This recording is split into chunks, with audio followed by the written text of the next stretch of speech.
आज आपसे शेयर करने लगी हूँ मैं दुनिया की आसान तरीन लेकिन दुनिया की सबसे मज़ेदार तरीन रेसिपी। एक ऐसी आइसक्रीम की रेसिपी जिसे बनाना बच्चों का खेल है और बचपन से हम इसको खाते आ रहे हैं।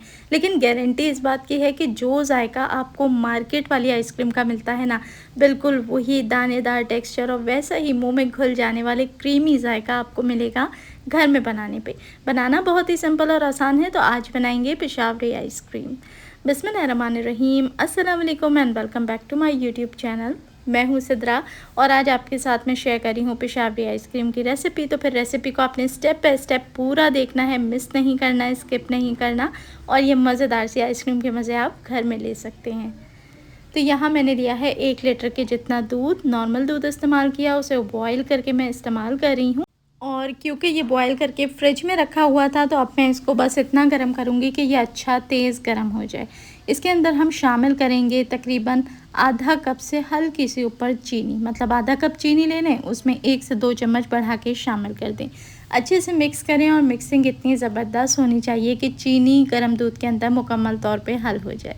अच्छा, जो लोग कराची से बिलोंग करते हैं, शायद कि अगर आपको याद हो, बचपन में हम अपने अब्बू के साथ जाया करते थे। सदर में एक आइसक्रीम शॉप होती थी जो कि फ़िक्स पेशावरी आइसक्रीम की शॉप होती थी, और बचपन से हम उस आइसक्रीम से की शॉप से जो है वो पेशावरी आइसक्रीम लेके खाते थे जब भी सदर जाना होता था। और इतनी मज़ेदार और दानेदार वो आइसक्रीम होती थी कि आज दिन तक उसका ज़ायका याद है। अब पता नहीं वो दुकान अभी एग्ज़िस्ट करती है या नहीं। जो लोग सदर में रहते हैं या जिन्होंने वहाँ से आइसक्रीम खाई भी है, तो वो कमेंट करके बताएं अगर किसी को मालूम है कि वो दुकान अब भी बाकी है या नहीं। लेकिन पता है क्या है कि आइसक्रीम की दुकान मौजूद हो या नहीं हो, उसका ज़ायका इतने सालों बाद भी आज तक याद है, इसलिए कि उसकी क्वालिटी बहुत ही A1 होती थी। और ये आइसक्रीम मैं उसी की रिप्लेसमेंट में बना रही हूँ। यकीन करें, काफ़ी हद तक, समझे 99% तक उस टेस्ट को हमने अचीव कर लिया है इस रेसिपी में। तो जैसे ही चीनी इसमें बहुत अच्छे से मेल्ट हो जाए ना, आपने इसके अंदर शामिल करनी है क्रीम। अच्छा, वैसे तो इसके अंदर किसी भी किस्म की क्रीम का इस्तेमाल कर सकते हैं, विपिंग क्रीम भी ऐड कर सकते हैं, लेकिन मैंने इसके अंदर टेट्रा पैक क्रीम इस्तेमाल की है। तो मैंने क्रीम भी आपको दिखा दी कौन सी इस्तेमाल की है।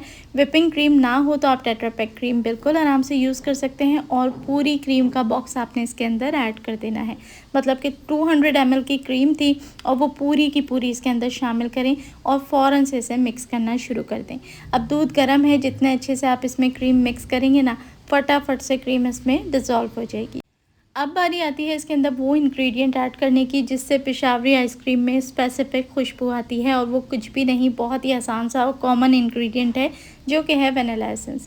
1 टीस्पून के जितना वनीला एसेंस आपने लाजमी इसके अंदर शामिल करना है। और कुकिंग करने के फ़ौरन बाद, जैसे ही यानी दूध गर्म हो जाए, चीनी ऐड कर दें, क्रीम शामिल कर दें और वनीला एसेंस ऐड कर दें, तो बस आपने फ़ौरन इसका चूल्हा बंद कर देना है और इसको इतना मिक्स कर लेना है कि सब चीज़ें अच्छा सा मिक्स हो जाएँ। तो अब हम क्या करेंगे, इसको छान लेंगे। छानना इसलिए ज़रूरी है कि देखें, क्रीम हमने मिक्स तो कर दी, लेकिन अभी जब ये थोड़ा सा ठंडा होगा ना, तो क्रीम की जो चंक्स हैं वो ऊपर आ जाएंगे। तो आपने इसको छान के ऐड करना है ताकि आइसक्रीम स्मूथ बने और उसका जो सरफेस है वो बिल्कुल स्लिपरी और वैसा ही उसका टेक्सचर सिल्की सा हो। तो छानने के बाद आपने क्या करना है, ऊपर क्योंकि ढेर सारी क्रीम है तो इसे वेस्ट नहीं करेंगे, बल्कि स्पैचुला की मदद से अच्छे से इसको आपने छन्नी में से छानने की कोशिश करनी है। तो ये 90% तो छन ही जाता है, सिर्फ कुछ परसेंट इसका जो बिल्कुल ही गुठली सा या दाना सा होगा वो रह जाएगा, और उसको हम शामिल नहीं करेंगे। तो बस देखें, स्पैचुला से मैंने इसे अच्छे से क्लीन अप कर लिया है। बस थोड़ा बहुत जो रह गया था उसे साइड कर दें और एक बार नीचे वाले मिक्सचर को अच्छे से चला लें। अब आपने इस मिक्सचर को ढक्कन लगा के कवर कर देना है और 7 से 8 घंटे, यानी कि समझे ओवरनाइट ही आपने इसको फ्रीज़र में फ्रीज़ कर देना है। यह आइसक्रीम बनाना बहुत ही सिंपल है, लेकिन ये 2 स्टेप्स में बन के तैयार होती है। तो यहाँ देखें, ओवरनाइट मैंने रात में इसको प्रोसेस को किया और फ्रीज़र के अंदर रख दिया। सुबह ये इतनी जम गई थी कि समझे ये 80% तक जम चुकी थी, और कुछ हद तक इसमें गुंजाइश बाकी थी कि ये मज़ीद सॉलिड होती। लेकिन हमने यहाँ पर इतना ही इसको जमाना है, और उसके बाद आपने क्या करना है, चम्मच की मदद से इसको इस तरीके से पीसेस में निकाल लेना है। तो पेशावरी आइसक्रीम आम आइसक्रीम से डिफरेंट इसलिए होती है क्योंकि इसको 2 दफ़ा हम प्रोसेस करते हैं, और प्रोसेस पहला स्टेप मैं आपको दिखा चुकी हूँ। दूसरे स्टेप में हमने क्या करना है, जमी हुई आइसक्रीम को दोबारा से मोल्ड से अलहदा करना है और इसको ब्लेंडर में ब्लेंड करना है। That's it. बस इतना सा ही काम है, बहुत ही आसान रेसिपी है।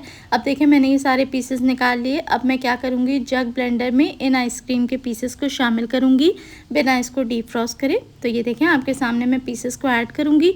ब्लेंडर सभी के घरों में मौजूद होता है, इसमें मैंने कोई केमिकल, किसी किस्म का प्रिजर्वेटिव, किसी किस्म का जमाने के लिए कोई ऐसा केमिकल पाउडर जो मार्केटों में इस्तेमाल होता है, कुछ भी नहीं यूज़ किया। सिंपल तरीके से बनाऊंगी, लेकिन 100% टेस्ट और 100% आइसक्रीम के ऑथेंटिक होने की गारंटी है। तो देखें अब आपको विजिबल फ़र्क नज़र आ रहा होगा कि इसके अंदर एक दाना सा बन गया है जो पेशावरी आइसक्रीम में आपको दिखाई देता है। तो बस आपने इसको 2 मिनट ब्लेंड करना है कि ये आइसक्रीम सॉलिड से वापस लिक्विड फॉर्म में आ जाए। और उसके बाद जिस बर्तन में आपने इसको पहले जमाया था उसी के अंदर सिर्फ ब्लेंड करने के बाद आपने वापस इसको ऐड कर देना है। अब देखें ब्लेंड करने से इसके टेक्सचर में बिल्कुल से फ़र्क आ गया। पहले ये सिंपली आइसक्रीम थी, एक लिक्विड था, लेकिन अब जो आइसक्रीम है उसके अंदर एक दाना सा आ गया है, देख सकते हैं एक टेक्स्चर में चेंज आ गया है। और यही वो टेक्स्चर है जो बाज़ार की पेशावरी आइसक्रीम का होता है। तो सिंपली हमने इसको ब्लेंड करने के बाद वापस इसके अंदर ऐड कर देना है। अब आपने क्या करना है, एक प्लास्टिक का शॉपर ले लें या क्लिंग रैप का पीस ले लें और उसके बाद आइसक्रीम के ऊपर आपने इस तरीके से उसको सेट कर देना है। क्या होगा कि इससे बर्फ़ के क्रिस्टल्स नहीं जमेंगे, क्योंकि इस आइसक्रीम में इस बात की हमें एहतियात करनी होती है कि बर्फ़ के क्रिस्टल्स नहीं जमने चाहिए। तो प्लास्टिक को लगा देंगे कवर करके, इसको दोबारा से सारा दिन या फिर ओवरनाइट के लिए हम रख देंगे ताकि ये दोबारा से फ्रीज़ हो जाए। और यकीन करें ये ऐसा प्रोसेस है जो आप चलते फिरते कर सकते हैं। सिर्फ 4 चीज़ें ऐड करके आपने फ्रीज़ करने रख देना है, अगले दिन निकाल के सिर्फ उसको ब्लेंड करके दोबारा फ्रीज़ कर देना है और माशाल्लाह रिज़ल्ट्स देखें।